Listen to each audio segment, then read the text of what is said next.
Mort de fatigue, c'est le nom d'une campagne de sensibilisation contre la fatigue au volant. Cette campagne est lancée par la toute nouvelle Agence wallonne pour la sécurité routière. Présentation avec Grégory Motard et Gilles-Antoine Magnotte. En Europe, 10 à 20% des accidents mortels de la circulation sont dus à la somnolence au volant. Ce chiffre atteint les 30% sur les autoroutes. En Wallonie, la fatigue tue chaque année 50 usagers de la route. Face à ce constat, l'Agence wallonne pour la sécurité routière lance ce mois-ci une campagne d'affichage intitulée « Mort de fatigue ».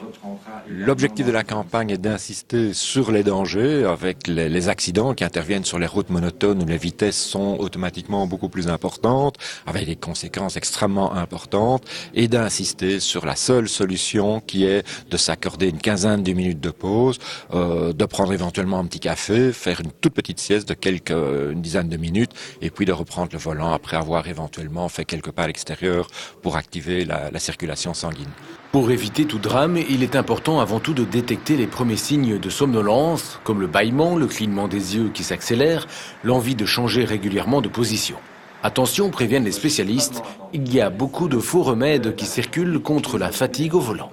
Face à ces signes, beaucoup de personnes augmentent le volume de la radio, ouvrent les fenêtres, augmentent le fonctionnement du conditionnement d'air. Mais tout ça, ce sont des solutions qui ont montré leurs limites, qui n'ont d'effet que pendant quelques minutes. Et très rapidement, l'endormissement reprend son influence sur le conducteur. Les nouvelles technologies peuvent constituer un plus pour repérer un état de fatigue qui mettrait en péril le conducteur.